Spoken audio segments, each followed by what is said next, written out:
আসসালামু আলাইকুম। স্বাবলম্বী হওয়ার যাত্রার দ্বিতীয় দিনে আপনাদের সকলকে স্বাগত।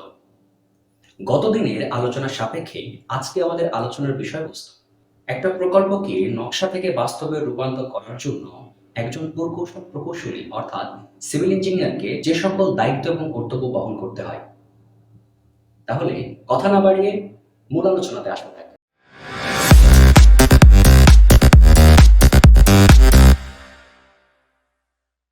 একজন প্রকৌশলী অর্থাৎ সিভিল ইঞ্জিনিয়ারকে একটা প্রকল্প নকশা থেকে বাস্তবে রূপান্তর করার জন্য সকল দায়িত্ব এবং কর্তব্য নিজেকে বহন করতে হয়।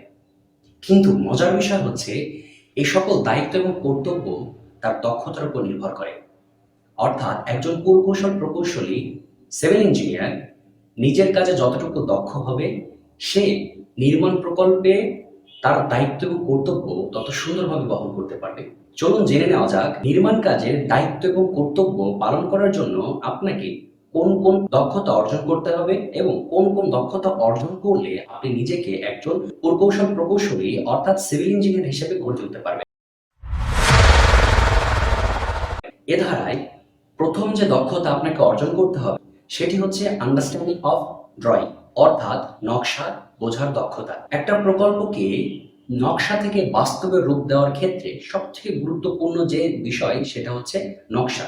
আপনি যদি ওই নকশাকে সুন্দরভাবে বুঝতে না পারেন তাহলে আপনি ওই নকশা অনুসারে নির্মাণ প্রকল্প বাস্তবে রূপান্তর করতে পারবেন না। সেক্ষেত্রে আপনার ভেতরে ওই নকশার সকল খুঁটিনাটি বোঝার দক্ষতা থাকতে হবে। তাহলেই আপনি ওই নকশা অনুসারে প্রকল্পকে বাস্তবে রূপ দিতে পারবেন। দ্বিতীয়ত যে গুরুত্বপূর্ণ দক্ষতা আপনার ভিতরে থাকতে হবে সেটি হচ্ছে কনস্ট্রাকশন সুপারভিশন অর্থাৎ নির্মাণ তদারকি। আপনার প্রকল্পে কোথায় কোন নির্মাণ কাজ চলছে এবং সেগুলো সঠিকভাবে হচ্ছে কি না, আপনার নির্মাণ কর্মীরা নকশা অনুসারে ওই নির্মাণ কাজগুলো করতে পারছে কিনা সেগুলো যদি আপনি তদারকি করতে না পারেন তাহলে আপনার প্রকল্পের দায় দায়িত্ব সঠিকভাবে বহন করা হবে না। সেক্ষেত্রে আপনাকে জানতে হবে কোন নির্মাণ কাজ কিভাবে করা হয় এবং কোন নির্মাণ কাজ কিভাবে করলে সহজ হয় এবং নকশা অনুসারে নির্মাণ কাজগুলো হচ্ছে কিনা সেদিকে খেয়াল রাখা যায়।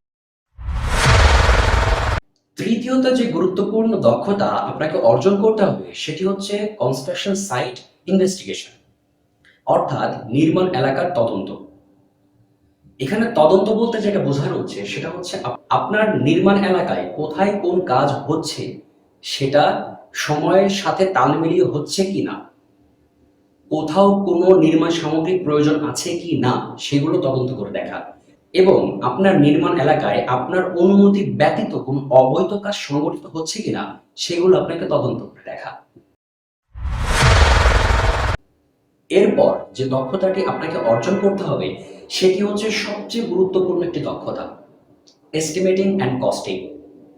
আপনার নির্মাণ এলাকায় কোথায় কতটুকু সামগ্রী প্রয়োজন, গাঁথনির ক্ষেত্রে কতগুলো ইট প্রয়োজন, কতটুকু বালি সিমেন্ট প্রয়োজন, সেগুলো আপনাকে এস্টিমেট করে বের করতে হবে এবং আপনার নির্মাণ কাজের ক্ষেত্রে যখন কাস্টিং অর্থাৎ ঢালাই হবে তখন কতটুকু রড প্রয়োজন হবে, কতটুকু খোয়া প্রয়োজন হবে সেগুলোকে আপনাকে এস্টিমেট করে বের করে দেখতে হবে যাতে নির্মাণ কাজের ক্ষেত্রে আপনার মালামালের কমতি না পড়ে অথবা আন্দাজে মালামাল সংগ্রহ করার কারণে মালামাল অতিরিক্ত হয়ে নষ্ট না করতে হয়। একজন প্রকৌশলী হিসাবে নিজেকে গড়তে হলে এই চারটি দক্ষতা আপনার অর্জন করা অনিবার্য।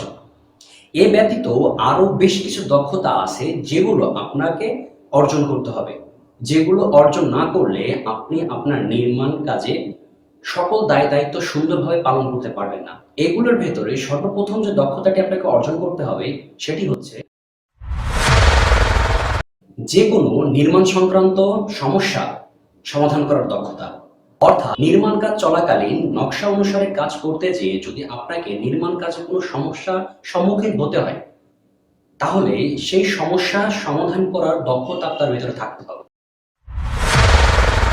এরপর নির্মাণ কর্মী আপনার ঊর্ধ্বতন কর্মকর্তা এবং আপনার ক্লায়েন্টের সাথে খুব ভালো যোগাযোগ করার দক্ষতা আপনাকে থাকতে হবে, বিশেষ করে আপনার নির্মাণ কর্মীর সাথে।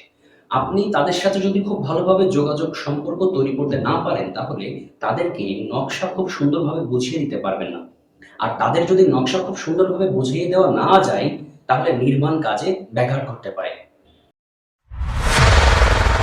আপনার ভেতরে আলোচনা এবং সমালোচনা করার মাধ্যমে কাজ করার দক্ষতা থাকতে হবে। অর্থাৎ একটি কাজ যদি ১০ জনের সাথে কথা বলে বিচার বিশ্লেষণ করে করা যায়, তাহলে সেই কাজটি খুব সুন্দরভাবে রূপান্তর করা যায়। সেক্ষেত্রে আপনার ভেতরে এই দক্ষতা থাকা খুবই গুরুত্বপূর্ণ। আপনার ভেতরে লিডারশিপ অর্থাৎ নেতৃত্ব দেওয়ার দক্ষতা থাকতে হবে এবং প্রযুক্তিগত দক্ষতাও অনিবার্য। প্রকল্প বাস্তবায়নের স্বার্থে স্বল্প সময়ে নতুন জিনিস শেখার দক্ষতা থাকতে হবে। আপনার ভেতরে দলগত এবং দলবদ্ধ হয়ে কাজ করার প্রবণতা এবং দক্ষতা থাকা প্রয়োজন। আপনার সকল দক্ষতা যখন একটা প্রকল্পকে নকশা থেকে বাস্তবে রূপান্তর করার কাজে নিয়োজিত হবে, সেই ক্ষেত্রে আমরা যদি এক কথা এটাকে প্রকাশ করতে চাই, তাহলে এটাকে আমরা বলতে পারি প্রকল্প ব্যবস্থাপনা। আলোচনার এই মুহূর্ত থেকে আমরা আমাদের অর্জিত সকল দক্ষতা ব্যবহার করে একটি প্রকল্পকে নকশা থেকে বাস্তবে রূপান্তর করার সকল ধাপ সম্পর্কে আলোচনা করব এবং বাস্তবে কাজ দেখব এবং শিখব। তো ধরে নেওয়া যাক আপনাকে একটা প্রকল্পের ইনচার্জ অর্থাৎ সাইট ইঞ্জিনিয়ার হিসেবে নিযুক্ত করা হলো। সেক্ষেত্রে আপনার করণীয় কি? আপনার প্রথম করণীয় হচ্ছে নির্মাণ সংক্রান্ত সকল ডকুমেন্ট সংগ্রহ। তার ভিতরে সবথেকে গুরুত্বপূর্ণ হচ্ছে নকশা। যেমন একটি প্রকল্পের নকশা এই মুহূর্তে আমার হাতে আছে। এই নকশার উপর ভিত্তি করে আমরা এই বিল্ডিংকে বাস্তবে তৈরি করব এবং ধাপে ধাপে প্রত্যেকটা বিষয়বস্তু আমরা বাস্তবে দেখব এবং শিখব। ধরে নিলাম আপনি এই মুহূর্তে একটা প্রকল্পের দায়িত্বে আছেন। সেক্ষেত্রে নকশা হাতে পাওয়ার পর প্রথম যে কাজটি আপনাকে করতে হবে সেটি হচ্ছে আপনার প্রকল্প এলাকা অর্থাৎ সাইট পরিদর্শন করে দেখতে হবে।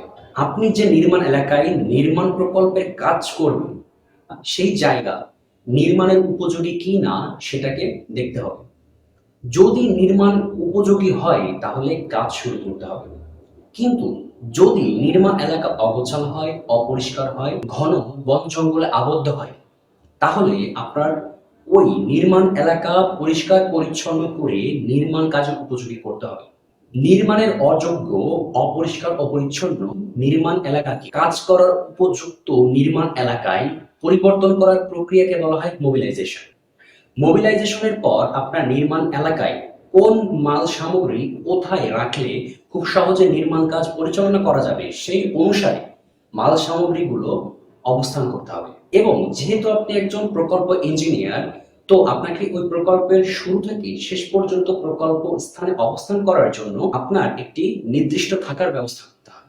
মাল সামগ্রী যথাস্থানে রাখার পর এবং আপনার জন্য একটা থাকার ব্যবস্থা হওয়ার পর যে কাজটি সবচেয়ে গুরুত্বপূর্ণ সেটি হচ্ছে পানির ব্যবস্থা করা। পানি ব্যতীত নির্মাণ কাজ কোনোভাবে সম্ভব না। সেক্ষেত্রে নির্মাণ এলাকার আশেপাশে যদি কোনো নদী অথবা পুকুর থাকে, পাম্পের মাধ্যমে পানি আনার ব্যবস্থা করতে হবে। আর যদি পুকুর অথবা নদী না থাকে, সেক্ষেত্রে বোরিং করে টিউবওয়েলের ব্যবস্থা করতে হবে, যেখান থেকে নির্মাণ কাজে সকল পানির চাহিদা পূরণ করা সম্ভব হয়। মাল সামগ্রী যথাস্থানে রাখা হয়ে গেল, আপনার জন্য থাকার ব্যবস্থা হয়ে গেল, পানির ব্যবস্থা হয়ে গেল। এবার সব থেকে গুরুত্বপূর্ণ যে বিষয় সেটি হচ্ছে লেআউট। আজকের ভিডিওতে লেআউট সম্পর্কে আলোচনা করতে গেলে ভিডিও অনেক লম্বা হয়ে যাবে। এই বিল্ডিং এর নকশা থেকে লেআউট প্ল্যান অনুসারে আমরা আগামী ভিডিওতে বাস্তবে লেআউট দেওয়া শিখব, যাতে লেআউট সম্পর্কে বাস্তব অভিজ্ঞতা আমরা অর্জন করতে পারি। আগামী ভিডিও পর্যন্ত সকলে ভালো থাকবেন, সুস্থ থাকবেন। আজকে এই পর্যন্তই। সালামু আলাইকুম।